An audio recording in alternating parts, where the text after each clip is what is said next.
إحنا بنجري طول عمرنا نهرب من الألم، بس عمرنا ما سألنا نفسنا هو ليه مش سايبنا في حالنا؟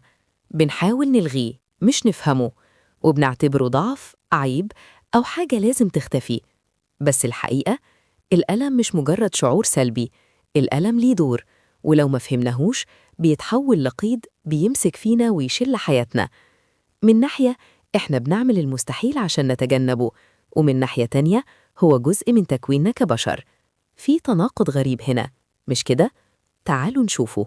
كم مرة سمعنا جمل زي ما تزعلش، ما تاخدش الموضوع على أعصابك؟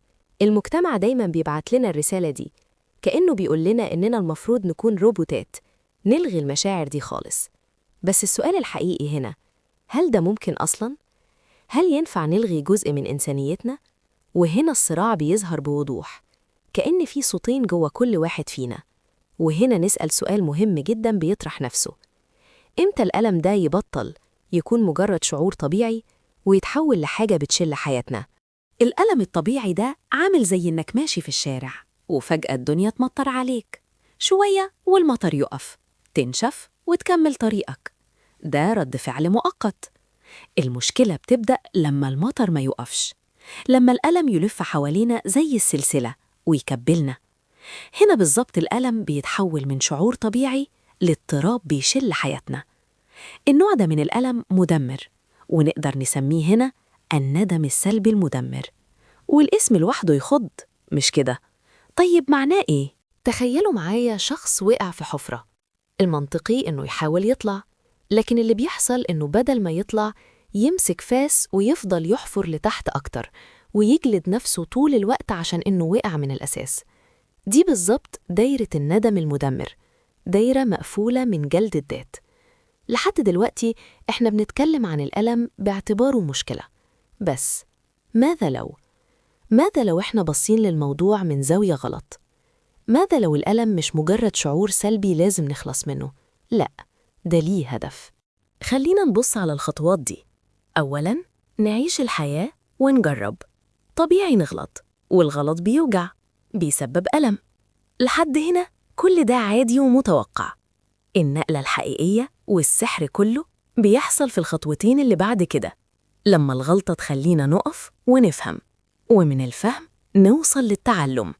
يعني الألم هو الكوبري اللي بيوصلنا من محطة الغلط لمحطة التعلم. الخلاصة: خد من الألم علمه. كل وجع بنحسه جواه معلومة وجواه درس مستخبي.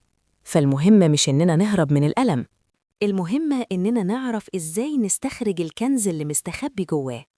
طبعاً هتقولوا كلام جميل نظرياً، بس عملياً بقى صعب. طيب إزاي نعمل كده؟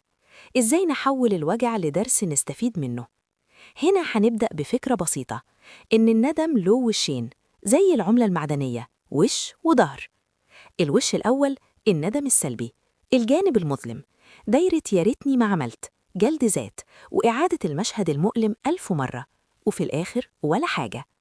بس لو قلبنا العملة هنلاقي الوش التاني، الندم الإيجابي. بدل ما تسأل ليه غلطت، تسأل اتعلمت إيه، وده اللي بيحول الغلطة لخبرة والخطوة لقدام. وفي الآخر إحنا واقفين عند مفترق طرق، طريق كله لوم ونهايته استنزاف، وطريق كله تعلم ونهايته نمو، والاختيار في إيدينا. طيب إزاي نختار صح؟ هنا بيجي المفتاح الأخير، الوعي. الوعي بالذات، إننا نراقب أفكارنا ومشاعرنا من مسافة، وده لوحده بيدينا القوة نفك القيود. لأن أخطر سجن في الدنيا مش اللي حيطانه من طوب، أخطر سجن هو اللي إحنا بنبنيه جوه عقلنا. يا ترى إيه أول قيد من قيود العقل ممكن نبدأ منه رحلة التحرر؟